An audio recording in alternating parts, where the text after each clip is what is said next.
And then came the time for me to go to university. And I went to Oxford, and I began my studies, and I enjoyed them quite a bit. And then something happened to the world, and to my world, because you see, there was a thing called the Great War. The First World War. And I was to serve in that. I became a second lieutenant in the 3rd Battalion of the Somerset Light Infantry. And I went to France, and I saw bombs explode. One of them exploded near me, and the shrapnel, the fragments of the bomb, came and injured me under the arm and in the chest, and I was sent back to England to recuperate. And after I'd recuperated, I was sent back to the university. Good thing, perhaps, I was a futile officer. I mean, I wasn't the best of the kind of fellow that was putting into the trenches shooting at anyone, but I tell you that there was a point in time when I was back with my books, I wondered if any of that had really happened. It was as if it was some sort of a dream or a nightmare. Well, I studied, and eventually I graduated, and I decided to become a scholar, a don, they called them, the professors at the universities in England, a don. Good thing, Kirkpatrick had written to my father, and he said, well, what should we make of him? He said, I think he could be a scholar, but nothing else. Nothing else. And so I entered university at another level now, and it was an interesting time because I got to study many of the things that I enjoyed, legends, and particularly the myths, legends of all sorts of heroes, and villains, and gods, and goddesses. Kirkpatrick had said to me, when you get to Oxford, you stay clear of 2 types of people. I said, what are they? He said, the first of these are philologists, these fellows that take language apart and overstudy it. I said, fine. Who else? And he said, the second is stay away from Catholics. They'll do you no good. Avoid Roman Catholics like the plague. Well, it turns out that I eventually met a gentleman whom I liked quite well. His name was John Rule Tolkien, who's better known for his works. Later on, he wrote the Lord of the Rings stories you may have heard of. And Tolkien, or Tollers as I called him, we had a good many discussions. We loved the subjects we had in common. One of them was, we had a little group called the Coal Biters. That's a strange word, but it was based on the old Icelandic poetic sagas and people who would sit down around the fire and tell stories in Iceland. And imagine, here we are, sitting around our proverbial fire with a glass of beer, talking about our interests. Icelandic poetry. And some of you, I can tell, the gentleman here with the handsome beard, he looks to me the sort of person who would be interested in Icelandic poetry. Had we but more time, I'd have you recite something. But Tollers and I, we enjoyed our meetings, and there was a student group that got together. They called themselves the Inklings. They thought it was cute because of their writing, with ink. And we took the name over, and so a number of us formed the Inklings, and we came together and we would read one another our works in progress, or things that we were interested in, and we had quite a good fellowship there. And if we were working on something, it was a great place for sounding boards. And we discussed many things, philosophy and sometimes religion. But you see, religion to me was like talking about one of those Norse myths. I was much more interested to read about a God who died and then came back to life, but I was certainly not interested in listening to anything about Christianity. I had no need for God in my existence. I think I've explained this to you. But because I was now a man with a life of the mind, with my philosophy that I was in charge, there was no need for anything like a transcendental interferer poking his nose into our lives.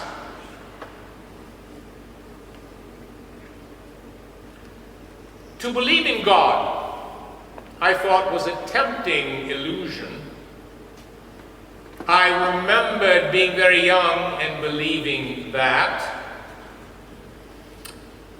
As I studied, as I taught, as I spoke to my colleagues, though, something had begun to happen. I'll try to explain it to you. It was very, very strange. I felt as if I was being haunted by something. I felt as if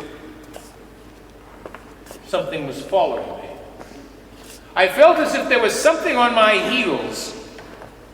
And one day I was coming up over Headington Quarry on a bus. You perhaps will see when you're here our double-decker buses. Well, I was on the upper level of the bus, and I suddenly had this sense as if a voice was speaking to me from inside of my head saying, "You know, you can just put it all away." I said, "Put what away?" They said, "That thing that's stumbling, making you stumble in the roadblocks, you can get by them." And I said, "What kind of thing?" They said, the heavy armor that you're wearing. And I'm thinking, I must be going mad. I'm not wearing armor.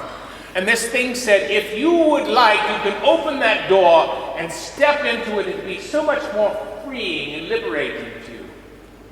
And I thought, what is this about? And I sensed there was something large out there, something vast, something I aspired to have, something I wanted to have. There is a German term called Sehnsucht, which is a longing for something, a hunger. You know, it's funny, as human beings, as creatures, we have hungers for things. When we feel hungry, we want food. When we feel lonely, we want companionship. When we feel that we'd like special companionship, we look for love. When we feel lost, we look for something else. And when we think about this world, and it seems so vast, but it seems like it's part of something else, we wonder about the next world, which leads us to what? The subject of God. I had spent so much time avoiding the subject that it was as if the subject had not been avoiding me, because what I eventually felt was that somehow it was the Spirit of God that had been tapping me on the shoulder. "Hello, I'm here." All I had to do was to pay attention to this voice. It didn't require me to do anything. It didn't threaten me with anything. It didn't necessarily even promise me anything, but it said, "Here I am. You said I'm not here, but here I am."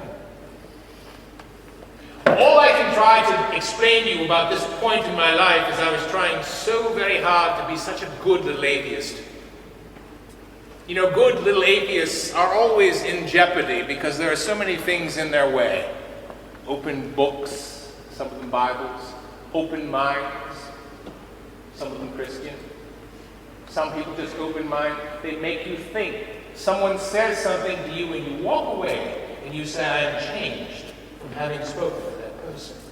Suddenly, all of these things seem to conspire, and it wore at me so much. It was as if something was saying to me, "Look, put your gun down and we'll talk." Just that. And I thought to myself later, when I look back on it, it was as if that point when the snowman had begun to melt. And I said, "All right, I'll listen." Every night I would be in my room at college, and I would think about this, and it would weigh me down more and more to the point where one night it wore me down literally to my knees. And I found myself thinking, all right, God is God. Now, you know, that's the sort of thing they can take your membership card as an atheist away for. But at that point, I had reached a turning point. I had gone from having as a child believed there was a God, to then convincing myself there wasn't, and then saying again later, all right, there is a God. Did that make me a Christian? No, not at all. Not at all. It was enough for me to be able to say, all right, there's a God, created all of this. there is a source, yes? And the peculiar thing, the more I thought about it, I realized that if there was a source that created all of this, there was a source that created me. Well, the tipping point came a few weeks later. I was with Tolkien and a friend named Dyson, and we had just had a wonderful meal, and we were out walking the grounds along the university in the woods called Addison Wood, and we were smoking our pipes, and we were all being terribly smart, terribly sophisticated. I say this in all modesty, I was probably the most sophisticated of them all. Certainly not the most modest. But I was saying, you know, it's fascinating, the things that we enjoy, the myths, the legends, the stories, but they are like Christianity. They're all lies, even though they're breathed through silver. And at that point, two things happened. It was the strangest thing. It was a calm evening, and we were walking through the woods, but just as I said that, they're all lies, my friend Tolkien turned on me and he stabbed me in the chest with the stem of his briar pipe, and he said, "No, Jack, these things are not lies." And a wind seemed to rush through the wood, like a Pentecostal wind, and the leaves began pattering down over our heads like rain, and I heard him say, "These things are not lies." And he began talking about how throughout time God had worked through men and women and through stories and legends and beauty and nature. And it was God working through man. And said Tolkien in our little sermon in the wood, as it seemed, he said, and the thing is, Jack, 2,000 years ago, God worked again through real people in real time. And he sharpened the story that had been coming to us over such a long time. It was as if, you know, when you go to the cinema, you see previews of coming attractions. God, over the centuries, had given men good dreams. And then finally came that main attraction that you had waited to see. And 2,000 years ago, he appeared.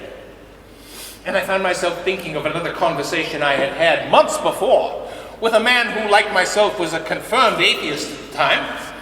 And he said, you know, all this business about gods dying and coming back to life, all those stories. And I said, yes. He said, you know, it's the wrong thing, because if you looked at it historically, it seems to have happened 2,000 years ago, according to most people. And I said, yes, it is a wrong thing. But you see, what Tolkien showed me that evening was that of all of these stories and legends and these good dreams, he said, we study all of the myths, but the thing about Christianity is it's the greatest myth in the world. And why? Because, said Tollers, this one really happened. This was the true myth. The myths of the past were sharpened, and here was the true myth. And suddenly I was changed. I remember we walked out of the wood and back, and the three of us talked, and then Tollers left us, and then Dyson and I talked, and then I was left with the thought of, here is the idea of all the things I've studied and taught and regarded as fictions. What about one of those myths that became real? It was difficult, though, because I still had to put into the context this business of the blood of the lamb, you know, and the sacrifice and the propitiation of Jesus dying for all men's sins. So I can hear that voice of the lady years ago saying, and Professor, was this the point that you really became a Christian? No, not quite. As a matter of fact, it was a bit longer after that. My brother Warnie and I were going out to the zoo to see the animals. It's called the Whipsnade Zoo. I hope you can see it sometime. It's a lovely zoo. You look like you might enjoy seeing the animals at the zoo. You too. Well, we were going out on Warnie's motorcycle, and he had a sidecar, and I was sitting in the sidecar, and the only thing I can tell you is that as we were on our way out to the zoo, riding, I did not believe that Jesus was the Son of God. But by the time we got to the zoo,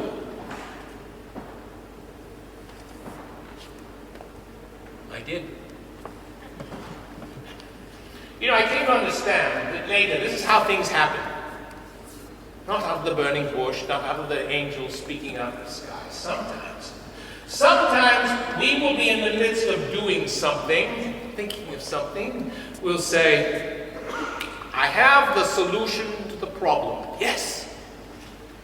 Or, I love her. Or, I love him. Or, I believe in God.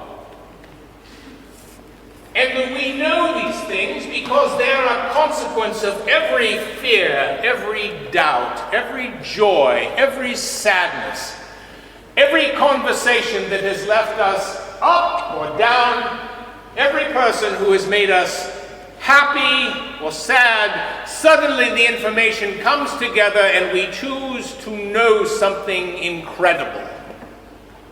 It is that tipping point. It is that thing that helped me over the gate.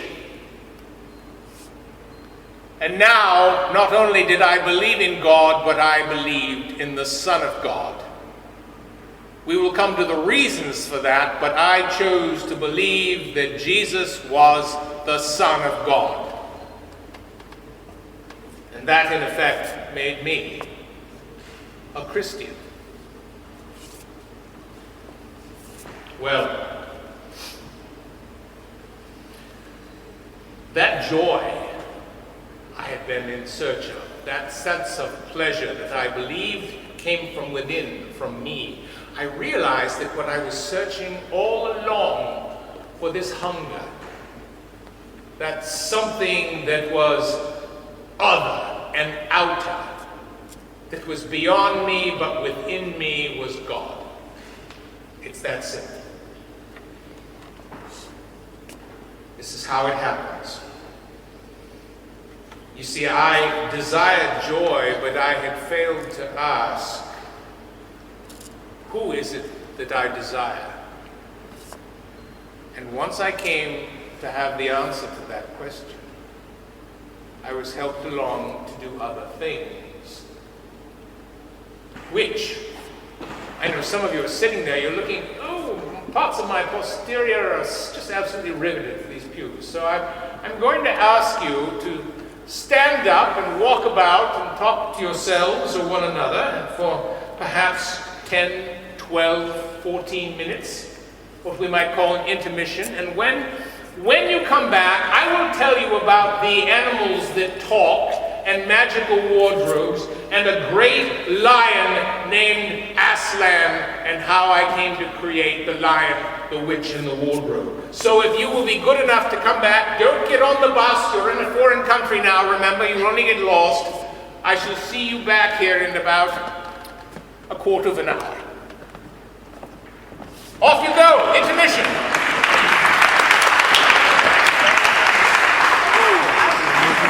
I get it.